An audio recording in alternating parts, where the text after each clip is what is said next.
Hi there. Mark and Michelle. You need to figure out which one is which. I'm Mark. Today we kind of just wanted to talk about, planning. Planning for things in your life. And, I always was the kind of person that had to have everything, every possibility, and what I would do in this case, that case, this case, that case, if this happened, that happened. And it never ends up being what you plan. By the time it gets to that or whatever, the reaction is completely different than what you think your reaction would be. So, like financially, you can plan for a rainy day and you can plan for a financial crisis. But are you really prepared when one happens, whether it be an illness that's going to take up all your money or a job loss? Mark, he worked at this job for over 20 years and we thought job security. We never even thought about it. Now, he had wanted to leave at one point, but I needed the health insurance, so I wouldn't let him. Points. But several times I wanted to get out of the corporate matrix, as they say. I'm not sure who they are, but was it cubicle jail? Yeah. Office jail in your case. Warehouse jail. Yeah. Anyway, I'd come home just, and that's not me. I'm not a kind of guy. No, and I'm not sure if that was a good. He also worked 12, 14, 16 hours a day, 6 to 7 days a week. And ever since he lost his job last March, over a year ago, we've been able to reconnect. We hadn't spent this much time together in the whole 20 years of our marriage as much as we have in the last 14 months. And it's been really awesome to reconnect with him and have him home with me. I thought he would drive me insane because I was never used to him being home. Either he was out of town or he was at work, period. There's still a plan in place for that.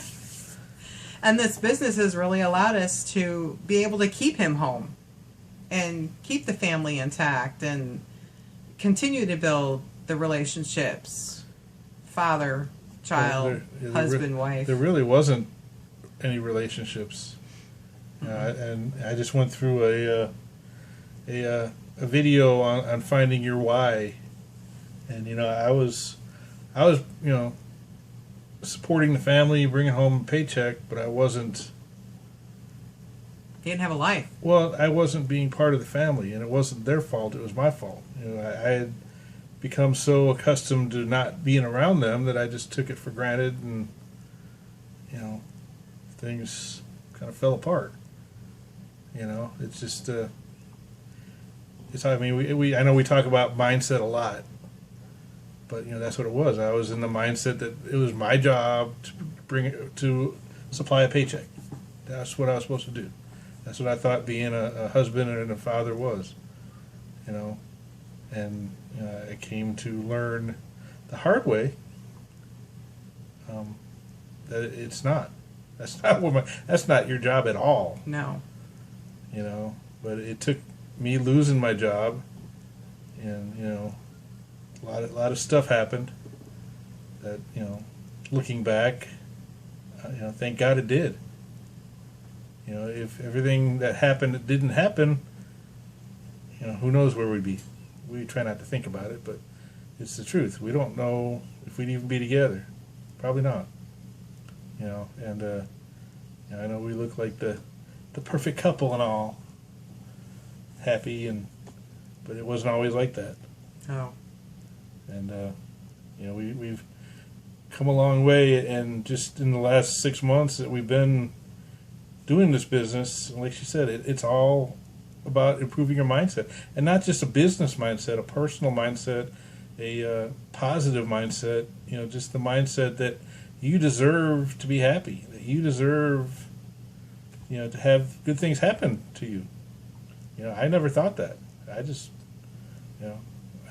went along and figured at the end of my life we'll sort it all out.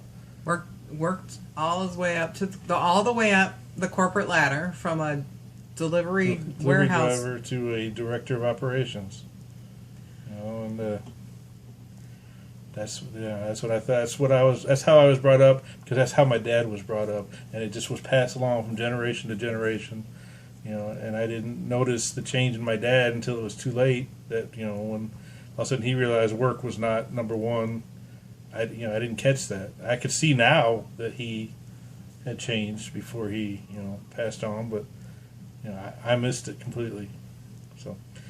Well, and having a way to make money is very important. I mean, if you want freedom, then the way to do that, and the only way, is either save every penny you make or start your own kind of business. And you can still have a job and work as part-time until it picks up. Having a job is very important. Being able to pay the mortgage, what most people do, is very important. She's still working. I'm still working. I'm working at home because I'm a transcriptionist, but I'm still doing it, and I'm doing this part-time. Of course, he's doing it full-time because he hadn't been able to get a job. But because I'm 50 years old, I'm overqualified, because I made too much money that nobody will give me a job because they think I won't want to work for less than what I used to make. But anyway, that's a... But he's right, that your job is not your life. Your family is your life. Your time is your life. And they should be number one, not your job. And traveling to your job, he used to drive an hour to work and an hour back when we lived in Chicago. And, dealing with people, come on, that in itself should be enough to say, do you really want to continue doing that? So, anyway, She's talking about employees as well as bosses. Yeah. Right? I used to come home and just complain. To where when I was home. About the idiots. About the idiots. So, anyway, I know it's a pretty long video, but we just wanted to talk about that some. And so we will see you tomorrow. Have a good rest of the day. Have a good night. Peace.